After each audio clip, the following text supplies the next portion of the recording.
computer. Ladies and gentlemen, welcome back to another edition of the Fat Katz Podcast, episode 51. And happy hump day for everybody out there that's listening. Obviously, today's Wednesday, 4/17. Like I just said, episode 51. Cam and I are 3 days away from our 1-year anniversary of the Fat Katz, which is extremely excited. But obviously, Ward Sewell, joined by the big man, Cam Taylor. And Cam, as always, brother, it is so good to see you. And this is my favorite hour of the week. How you doing? Yeah, man, me too. I look forward to this every single week. Sometimes when we do it 2 times a week, I look forward to it 2 times a week. And I know a lot of listeners are like that. When we take a week off or we get off schedule a little bit, I start getting text messages. So first of all, just want to, as we come up on a year here in 3 days, right, Ward? Just want to say thanks for all the support to everybody. A year ago, this started out as two, goobers just talking about sport on a Zoom meeting, and that's still what it is today. We just have about 100 more people listening to it. Yep. So want to say thanks to everybody on this journey, and we're only a year into a lifelong journey. So we're super excited to bring you guys episode 51. Before we get into it, I want to remind everybody, find us on Spotify, YouTube, and Apple Podcasts. Find us on Instagram and TikTok at Fat Katz Pod. Tell your friends about us. Leave us a like. Leave us a comment. Subscribe. Hit that bell notification on YouTube. I just started that now, so do that. We got merch and all of our links and all our bios, so if you're interested. But for your anniversary, be a friend, tell a friend, do all that good stuff for us. But episode 51, man, super excited to get into it. Got to go over the national championship. Kentucky's finally got a new coach. We had the play-in games. We had the Masters, hockey. Somebody just got banned from the NBA war. Yeah. UFC 300 was last weekend. We got a ton of stuff to go over. And then just looking forward to next week, Ward. We are doing a mock draft next week before the NFL draft. Yep. 1 round, 32-pick mock draft. So if anybody's interested in that, make sure you hang around for next week. But Ward, as we get into it, man, we start every episode, first favorite and forgotten. If you're new, the episode corresponds with the jersey number. So with it being episode 51, first person to wear 51, your favorite player to wear 51, and somebody who has forgotten that wore 51. Ward, go ahead and start us off, big dog. Yep. And Cam, really quick, before I do get into first favorite forgotten, I did want to touch on this.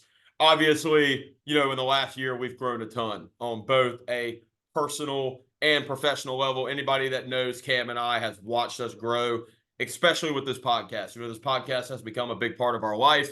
If you go and check out Cam Taylor's LinkedIn profile, in his bio, it says podcast host, which is freaking awesome.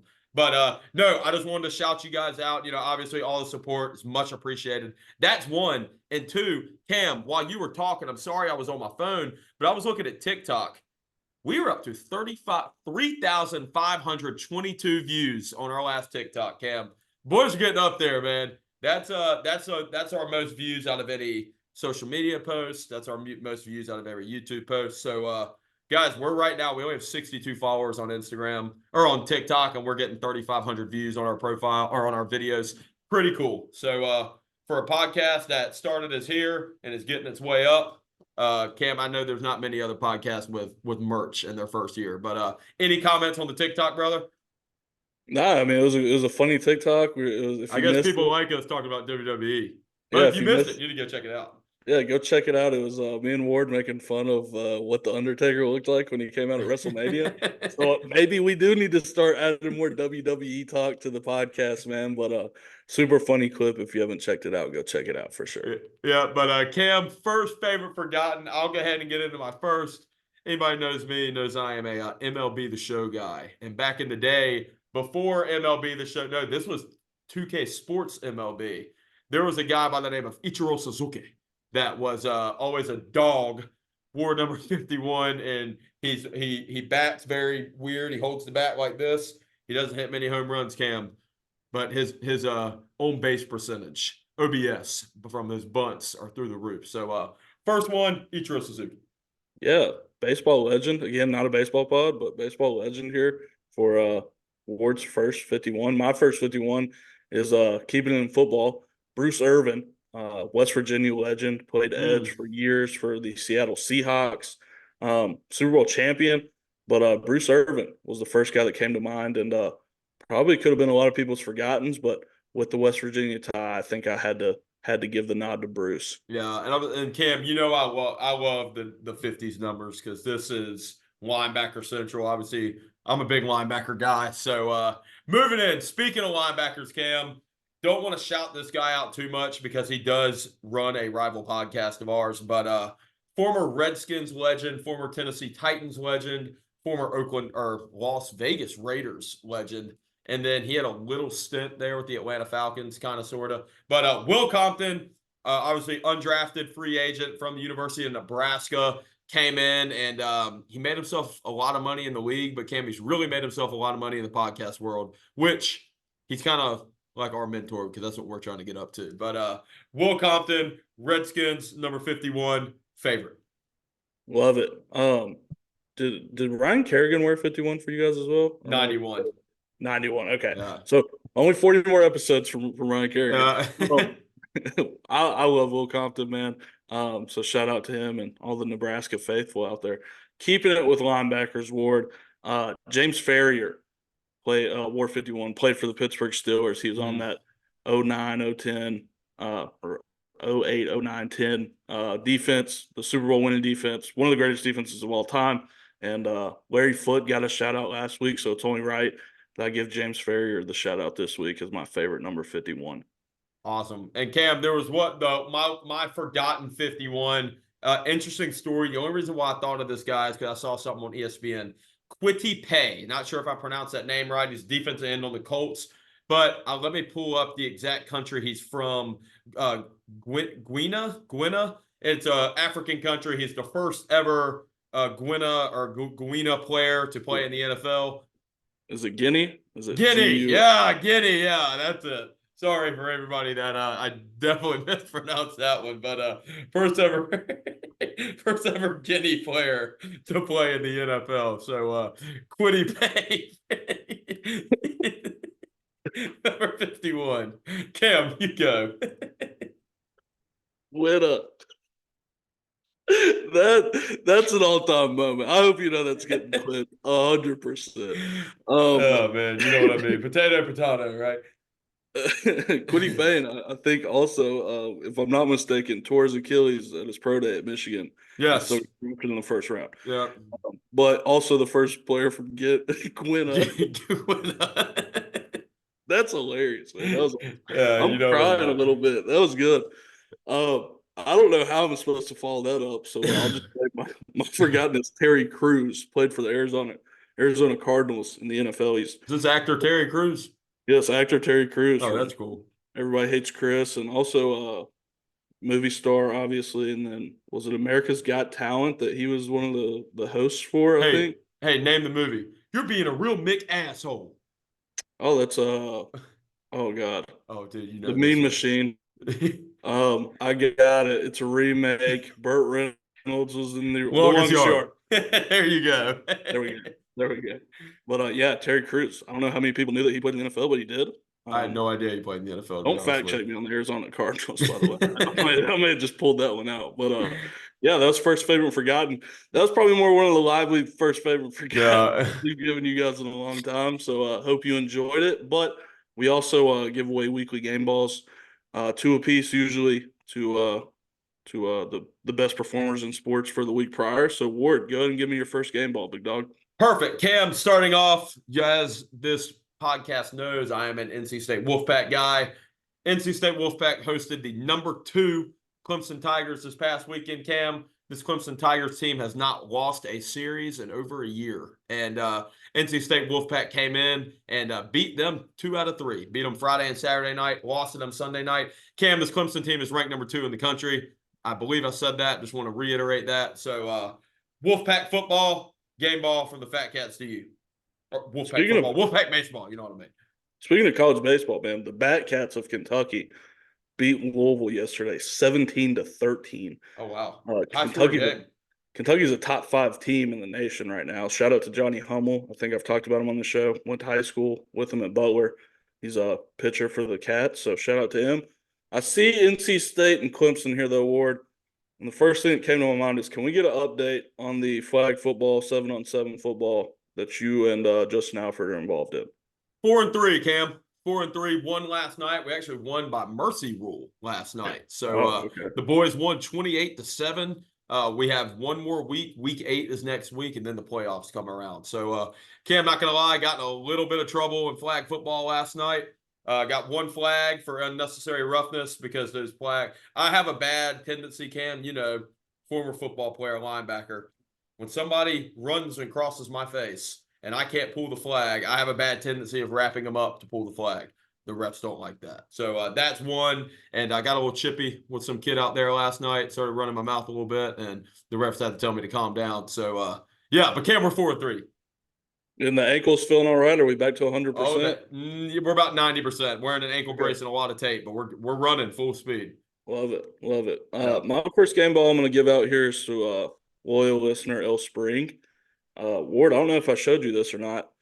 Logan did a parlay, legal parlay, 13 picks in the UFC card last weekend. He went 13 for 13. Holy crap! How much money did he make? It was $1.77 bet to cash out $1,000. Get the freak out of here! Yep. El Spring, you're him, buddy. Dude, I told him, I was like, dude, you'll never do this again in your life, so enjoy it. Hey, El Spring, next time I come to Charlotte, man, we'll do the 999. Me, you, and Cam. Bill's on you, buddy. And if anybody doesn't know 999, we're going to go to the Charlotte Knights game, watch 9 innings of baseball, eat 9 dogs between each inning, and 9 beers. So 9 glizzies, baby. 9 glizzies, 9 Bud Lights, not driving home. Walking back to the hotel. Cam's Ubering. But yeah. El Spring, that's for you, buddy. You have a second game ball, Ward? Oh, Cam, so sorry. I clicked out of the thing for a second. Second game ball, Cam, so sorry. This goes to Max Holloway. Obviously, pretty much speaks for itself. Me and Cam will get into it in a little bit, but I've never seen a man go up in weight to another weight class, win one fight, and then pretty much solidify himself as a number 1 contender at 2 different weight classes for the belt. So we'll get into it in a little bit, but yeah. BMF, Max Holloway. BMF. My second game ball is going to the whole Big Blue Nation. We'll get into this as well, but Kentucky hired a new basketball coach in Mark Pope. And Ward, the entirety of Rupp Arena, which is 21,500 seats without the lower levels pulled out, was full. And They had to turn 5,000 people away at the door for Mark Pope's introductory press conference. Nice. Rupp Arena said that they thought that they would get between 6,000 and 8,000 people, and 21,500 ended up coming. So Big Blue Nation and he also got $4 million in NIL backing in his first 24 hours as a head coach. So if this doesn't work, it's not because Big Blue Nation wasn't bought in. So BBN gets my second game ball. BBN, I love it. And Cam, I actually saw yesterday that you guys had a 5-star recruit that was committed to y'all. He just committed to Arkansas. Fact check me. Is that true? Yeah. I just Big Z, Zonavir Visic. He played last year. Cal Brock, he's an overseas guy. So I would say just about everybody from our team last year or the class that was incoming will probably go to Arkansas. Wow. Interesting. Which, I mean, Cal Perry recruited him. So, I mean, you would think. Yep. But, yeah, college hoops real quick. UConn beat Purdue to go back-to-back as national champions. Danny Hurley staying put in Connecticut and going for a three-peat. Ward, probably not much to break down. This feels like a lifetime ago. It feels like a month ago. But congrats to UConn, Ward. Any lasting, thoughts or things you want to get off your chest about this college basketball season? Nope. Congratulations to UCAM on picking UConn the winners, and I will owe you and any of our listeners. I'll let you decide. Me and Cam are getting together for the 1-year anniversary of the pod, and we're going to the Carolina Hurricanes game either this weekend or early next week. And I will let you guys decide. Would you rather me pay for his bar tab at the game, or would you rather me buy his dinner? So one or two, we'll do a vote. Let me know whichever one you let me to do, and we'll do that. So yeah. It's going to be a dangerous credit card bill. There we go. One way or another. Run it up, brother. You deserve it. But, UConn beats Purdue. And just real quick on the college basketball front, we already talked about it. Mark Pope is the new coach of the Kentucky Wildcats. If you would have asked me on Thursday, I would have hated it. If you asked me on Saturday, I would have been okay with it, and now I love it. He's the captain of the 1996 national championship team for Kentucky. And after watching a few breakdowns and talking to some coaches I respect, I'm super excited about his offense. Now it all just comes down to if he can spend this $4 to $5 million in NIL appropriately and get a good basketball team on the court. So, super excited for the Mark Pope era of Kentucky basketball. Keeping it in basketball award, talking about dynasties. Is the Warriors Dynasty over? They lost by 20 points in the play-in game to the Kings last night. No playoffs for the Warriors. 2 years ago, this team was winning an NBA championship. Awful performances from Chris Paul and Klay Thompson. But Ward, what is your lasting thoughts of, one, is the Warriors Dynasty over? And if it is, like, what are your memories of this dynasty going to be? Cam, I'll give you one thing. As you know, I'm a big fan of people that I grew up watching. Obviously, this Warriors team has been a staple in all of our lives since freshman year of high school, 8th grade. This team, I mean, they've been to 6 national championships. They've won 4. When you think about the Warriors, you think Steph Curry, you think Klay Thompson, you think Draymond Green. Obviously, this team did just win a NBA World Championship 2 years ago, Cam. Not looking good right now. The West is very stacked. Obviously, they lost their playoff game last night. You got 2 guys on a contract, or one of your best players, Klay Thompson, who had 0 points last night, by the way, is on a contract year. And then Draymond Green, I know they just signed him. I can't remember what they signed him for. But, when you say first thoughts, it's kind of sad because, I'm a fan of the OGs. I'm a fan of the fans of the teams that I grew up watching. And I feel like I'm on record. Y'all know I'm a LeBron guy. I never cheered for this team, but, it's just crazy. I feel like we're getting old, Cam. Yeah, it does for sure. I did see a tweet today that said that this is Draymond's favorite time of the year. He gets to go sit on TNT and talk, which is the only thing he loves to do. Keeping it in basketball, Ward. Huge stories. Jontay Porter. We talked about him a few episodes ago for being part of a gambling scheme. He got banned for life from the NBA today, and some details came out. Through an associate's account, Ward, he bet $80,000 on a parlay that would cash out $1.1 million on all of his unders player props. He pulled himself out of the game for saying that he was sick. So Jontay Porter's not playing NBA basketball anytime soon. But to bet $80K on yourself, like, how stupid can you be? You don't think the sports books are going to know that somebody has insider information betting an $80,000 parlay on Jontay Porter? Mr. Porter, I hope you know, for sports books, you got to put in your last 4 of your social, and they can track everything you do. And what else do you have to do what else do you have to put your social for down, Cam? Your W-2 form, which makes you an employee of an organization. The NBA has a lot of money, and they put money towards resources like this. So that's how you got caught. Play stupid games, win stupid prizes is the way I look at it, Cam. But, Mr. Porter, best of luck to you. And if you write a book on what you did, probably make some money off that. So just a little bit business idea for you. That the $1.1 million cash out was seized, by the way. It was not paid out. Yeah, so that's a double oof for the Porter camp. That's gonna be Mr. Porter's gonna be a stud at the YMCA pickup, I can tell you that. Yeah, well, his brother's making plenty of money too. So. Yeah. Real quick, we're just going to go through the playoff bracket. Unfortunately, this is the time of the year where we kind of have to lock in on basketball, NBA basketball at least, which is the playoffs. This is when they actually start to play. So in the West, the 1-seeded Thunder are going to play either the Pelicans or the Kings, the winner of Friday night's game. Zion out for the last playing game, by the way. 2-seeded Nuggets will take on the 7-seeded Lakers. The 3-seeded Timberwolves will take on the 6-seeded Suns. And the 4-seeded Clippers will take on the 5-seeded Mavericks. And we can predict these if you want to. Let's get into it, Cam. All right. So Thunder, are you going against the Thunder whether they play the Pelicans or the Kings? No. Okay. Me either. So Thunder for a reason. Yep. Nuggets and 7-seeded Lakers. Ward, who you got? Well, I don't think either team did anything to get better nor worse, and this Nuggets team at this time last year swept this Lakers team. So don't think it's going to be a sweep. I do think LeBron is LeBron at the end of the day. I'd say If the over-under is set at 5.5, I'll take the over. I think this game gets to 6. But, yeah, I'm taking the Nuggets. I think LeBron's record against Jokic Nuggets is like 4-8. So I'm taking the Nuggets. Okay. I'm going Nuggets in 5. 5, interesting. I just don't think that the Lakers have the firepower to keep up. But I will say, when AD and LeBron both do their thing and drop over 30 points, that is one of the best teams in basketball. I think they've lost 2 games this year when both of them do their thing. I saw some statistic about it. So that's true. Need AD to step up.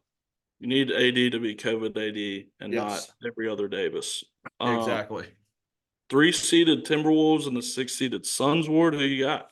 Very interesting to me, Cam. This is going to be your interesting matchup. I think this Timberwolves team is very good, but obviously you look at the Suns team and you look at the firepower they have.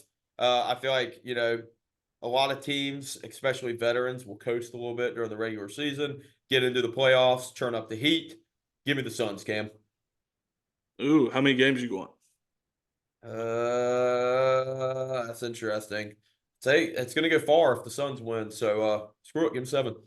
Okay. Suns win in 7.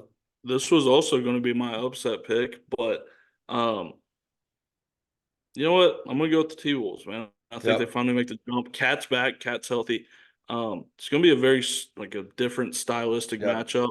We need to try to get Billy on the podcast to talk about the NBA playoffs here because he is the guru. But yes, T-Wolves. I'm going to go T-Wolves in 6. Like it. I think Anthony Edwards takes a huge jump in this playoffs. Yeah, Anthony Edwards is pretty damn good. My favorite matchup of the entire playoffs is Clippers and Mavericks, where the Mavericks are starting to hit their stride. Kyrie, Luka really starting to put it on. And, so who you got for this playoff series? Mavericks are the hottest team in basketball right now. Give me Mavs in 5. I was going to go Mavs in 7. Ooh. Yeah, I think this is out, Cam. Dude, this is the first time we're going to see this Clippers team healthy since they got Kawhi and Paul George since COVID. And this is like a heated rivalry. 2 great wings and then obviously 2 great guards in Luka and Kyrie. I saw a crazy statistic the other day that out of the top 4 seeds in the West, none of those seeds will be the ones that make the championship. Really? Like the betting favorite. It's the it's people think OKC is going to get beat. Obviously, people think Minnesota is going to get beat. People think that who is the 3 seed again? Cam, sorry. 3 seed is the T-Wolves. The Nuggets are the 2 seed. I can't see. Or it was the Nuggets. It was one out of the top 4 teams. I'll have to get the exact stat and send it to you. No, you're fine. And then out east, we've got playing games tonight and Saturday. So the 7 and 8 seeds are not set yet. But the Celtics will be playing either the 76ers, Heat, or Bulls. Interesting. 76ers are a crazy matchup for a 1 seed. Yeah. Even the Heat. So we'll just project it. We'll say Celtics, Heat, first round. Who you got? Celtics, Heat. I'm taking the Celtics. For sure. I would go Celtics in 5. Yeah. I'd take 4. And then we'll say Knicks, 76ers, 2 versus 7. Ooh, man. A lot of people are big on this Knicks team. Obviously, one of their best players is done for the year. Cam, you'll have to drop his name. I cannot remember it off the top of my head. Julius Randle. There we go. So give me the Knicks getting beat, Cam. I think the New York curse is going to get to them.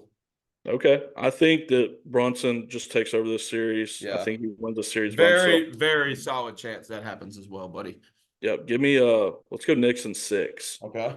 And then we got the Bucks and the Pacers. Giannis went down last week, kind of gimpy. I don't know if he's back, but he played last night. He's back. Okay. Doc Rivers, when you talk about coaching malpractice, where this team started out 30-13, and I don't think they won. I don't even think that they won 50 games. So, but that doesn't matter. I'm still taking the Bucks in 6 over the Pacers. Do a 6. Bucks in 6. Sorry. There we go. And water in my mouth. You're fine. The 4-5 matchup is 2 super fun, very fun teams and young teams. The Cavs take on the Magic. Give me the Magic in 7, man. Paolo Banchero has taken a huge jump. This is a great defensive battle. And I think at the end of the day, Paolo Banchero walks out as the best player of this series. So I'm going to go Magic in 7. Give me the Cavs, Cam. Okay, take the Cavs in 7. I'll switch it up. There we go. So that's our playoff predictions. And Yep. then, Ward, we're going to go over – I just want to read off this 2024 U.S. Olympic roster real quick, and then we'll get into some Masters talk. Awesome.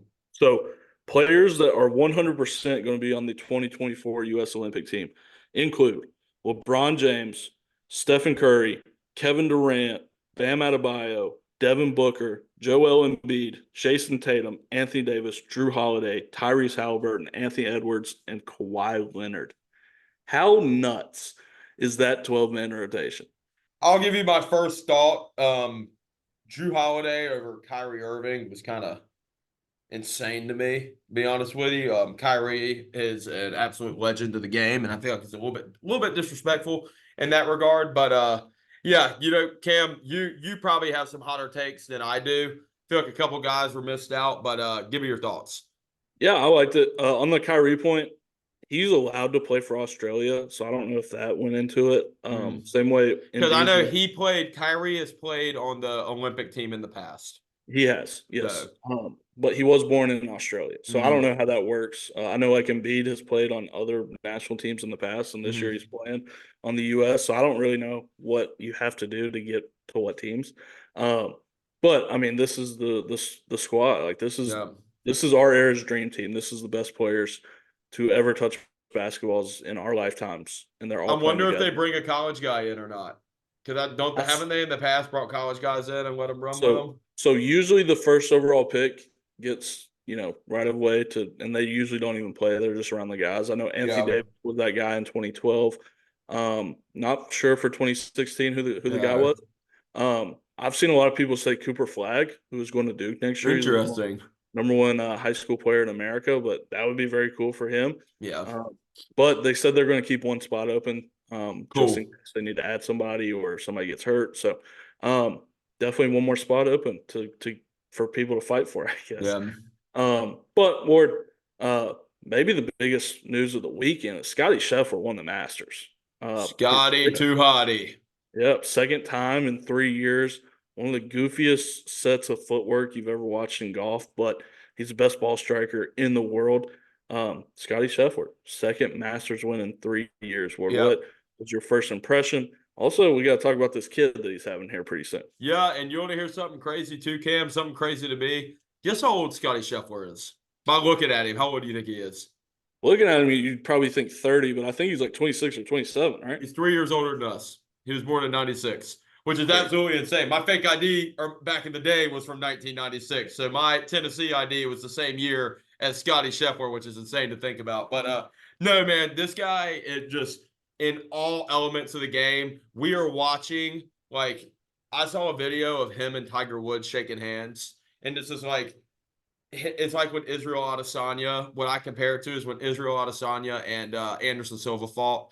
And like there at the end, it looked like the Anderson Silva took the crown off and gave it to Izzy. It's like Tiger's taking the crown off and giving it to Scottie, which is pretty cool. Reason I really like it, Cam, is one, golf is a national sport. Golf is an international sport. There's guys from all different countries. I love that the number one guy in golf is American. Love to see it. I think this is our sport. We need to continue to carry this tradition. That's one. Two, Scottie Scheffler has the goofiest swing in golf. Yeah, if you told me the number one player in the world, every time they hit the ball, their back leg does like this, and it goes straight every single time.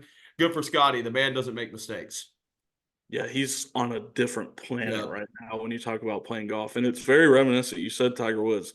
I don't think we'll ever see a more dominant stretch than Tiger, in the 2000s and 2010s. Yeah. But, I mean, Scottie's close, man. For the past two and a half years, man, the guy's been on a different level. His wife is in labor right now with his second child. But he did have a quote where he was up by like 6 strokes at the Masters and said if his kid was about to be born that he would be gone. He would pull himself out of the tournament. So I want to ask you, Ward, hypothetically, you're playing at the Masters, looking at a huge payday, the biggest event in the sport, and you're up, let's say 5 strokes going into the last day. Madison's having a kid. Are you leaving to watch the birth of your child, or are you finishing out that round of golf? Baby, I love you, but I'm getting my green jacket and my payday. I'll meet you at the hospital after. The kid's not going to remember if it's born a couple hours early before I get there. The kid will not remember me being there, I promise. So I will have my jacket on too when I get there. And speaking of that, what would you do, Cam? Before I get into my next topic, what would you do? So to me, there's two schools of thought. If I'm Scottie Scheffler now, 2024, I probably would have went because he's already won that green jacket. That's He's true. already He won has the won it. Masters. He has. Now if I'm 5 strokes up and I haven't won a Masters yet, man, I love you, baby, but I'll be there after I make this last putt on 18. Dog. Hey, I'll play quick. I promise. I won't do the interview after, but yeah, that's like asking. I don't know. Patrick Mahomes, perfect example. He's won a Super Bowl before. Patrick Mahomes, the morning of Super Bowl next year, his wife has another kid. Brittany has another kid. Does he play in the game or does he hang out with his wife? What are you doing? Dude, it'd be hard for me not to go play in the Super Bowl. I know. Super Bowl and Masters are different, but it's completely different, and you'll never get that moment back with your child either. That's true. That's true. As somebody who's not a father right now, I would lean, finishing the sporting event, but I think it's a little bit easier said than done. Yeah, and you've got to deal with an angry wife for God knows how long. Oh boy, and they are mad when all them hormones are going crazy too. So I don't know. Ask me when I become a father, and maybe the answer's a little bit different. Yeah. Ward, we kind of talked about it. Canes and Islanders look like the set matchup for the 2-7 seed out east for the NHL playoffs. Hopefully, we'll be there on Sunday or Monday, and super excited. I've never been to a Canes game. I've never been to a hockey game, period, actually. So playoff hockey game in North Carolina to start it off is probably going to be a pretty cool experience. Oh, yeah. But super excited to get out there with the boys, Ward. I haven't watched any Canes games. I'm going to hand up. I've not. Do you have any breakdown of this matchup? I haven't watched many Canes games either, Cam. I am the definition of a bandwagon Hurricanes fan. I love them during playoffs because we're usually pretty good. But I know we kicked the Islanders' butts last year, excuse my language, in the playoffs. So history repeats itself, brother. There we go. So Canes in 4 is what I'm hearing. Canes in 4. I think we beat them in 6 last year. Well, we're 4 this year. Yeah. Well, and by the way, if we don't win the game I go to, I'm not a fan anymore.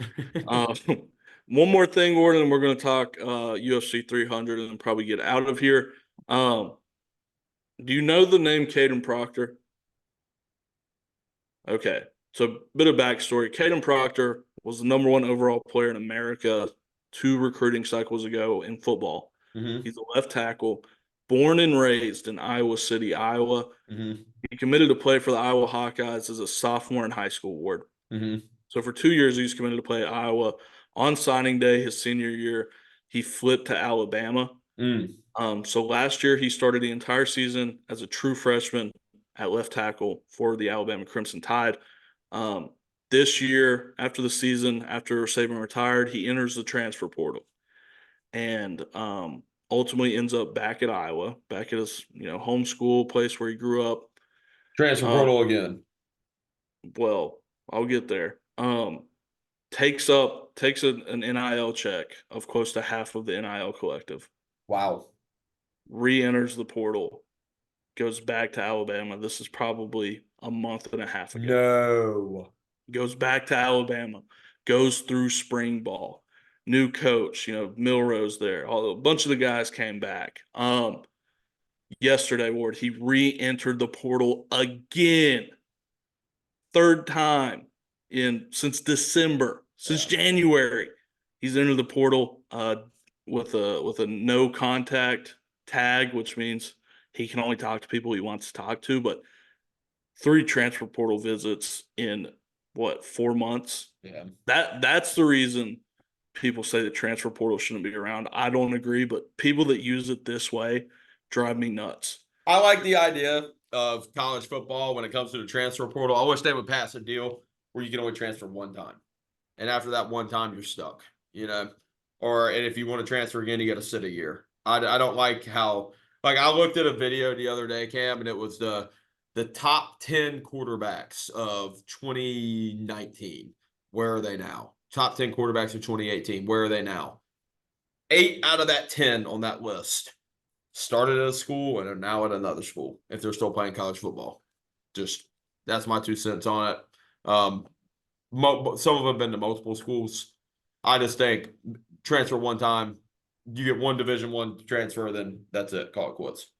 Well, that was the way the rule was intended to be, but now that college football is its own sport. It's not under the NCAA. It doesn't really abide by their rules, so it's kind of become the wild, wild west with the transfer portal. Yeah. I do think it's time for some of these guys to take a look in the mirror and wonder why they have a problem at every school. But that's just the world we live in, and someday some of these guys are going to enter the portal, and nobody's going to call their foul. Absolutely. So, this is the real world, and Caden Proctor is a very talented football player, and I'm sure he'll be great wherever he goes. But best of luck to you, Caden. To me, this is what he'll always be remembered for. Come to the Wolfpack, brother. We need you. Well, yeah, that's part of the problem right there. Man can enter the portal 3 times, and people are begging for him to go play. Hey, if you want to be part of a team that wins an ACC championship for the first time since the 1980s, come to the Wolfpack. There you go. There's Ward's recruiting pitch. There we go. Ward, let's run through we'll go over the results of each fight from UFC 300, and then we'll talk about our favorite fights. I know we got a hard stop here in a couple minutes. Yeah. So real quick, running through, Alex Pereira knocks out Jamal Hill to retain the 205 belt. Zhang Wei Li knocks out Yan to keep her title.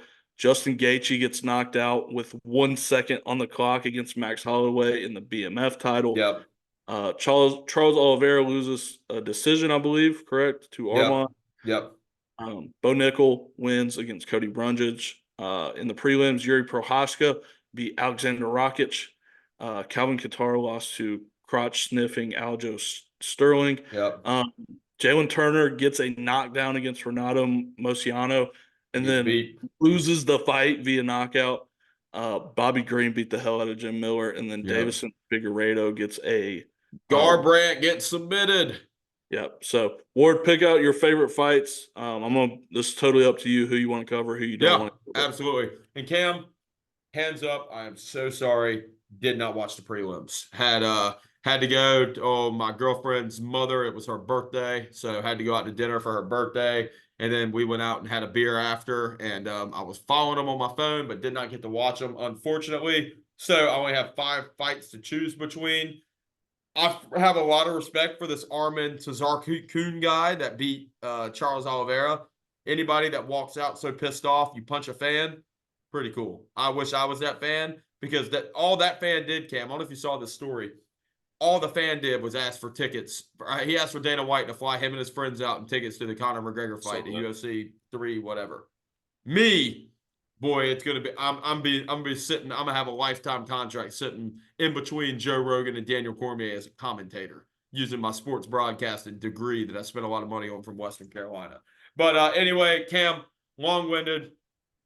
Favorite fight, obviously, Max Holloway, Justin Gaethje. I don't think anybody in the world was expecting this. I didn't. Had a very weird feeling about Max Holloway. I told you this in the last podcast, but didn't think he'd get it done. He got it done. He also walked away $600,000 richer in just bonuses, Cam. Yeah, that might go down as one of the greatest knockouts in UFC. I think it does. I think that's no doubt knockout of the year. That is a BMF knockout. This man was up 4-0 on the scorecards. He was beating Justin Gaethje for 24 minutes and 50 seconds. And he looked at him and he pointed at the center of the ring. Justin Gaethje has some of the most power in the UFC, a lot more balls than me. I would not have gotten anywhere near him. I would have run around in circles. But anyway, does that, flatlines him. And I saw a video that was kind of sad too, Cam. Justin Gaethje's whole family was there, sitting front row. And I saw some dude was filming him like this when he got caught. And his mama started crying. And yeah, it's part of the game, you know. It happens. Both of them were both in very well spirits. They were hanging out after. These guys have a lot of respect for each other. And I'm just curious, Justin Gaethje, if he had a title shot guaranteed, he didn't have to take this fight. So curious what's next for Justin. Yeah, Max said it. He had everything to lose and nothing to gain. He still took the fight. Justin Gaethje will always have a spot. Me too. UFC, just because he's such a bad dude, and he'll stand there and bang with anybody. Yep. Max Holloway, though, man, what a way to win the BMF title. If you don't know what BMF stands for, just look it up. I'm not going to say it on there. But to point at the center of the octagon and say, hey, let's bang for the next 10 seconds, no diddy. No diddy. What a guy. My favorite fight, though, Ward, besides that one, that was fight of the year to me. Yeah. If not knockout of the year and all that stuff. Alex Pereira getting a cup shot. Oh my God, dude. Then Herb Dean step back and hitting. I mean, how many guys are going to let him hit that left hook on him to turn the lights out? Dude, that left hook is so dangerous. And people just let him get it off like it's nothing. It's crazy.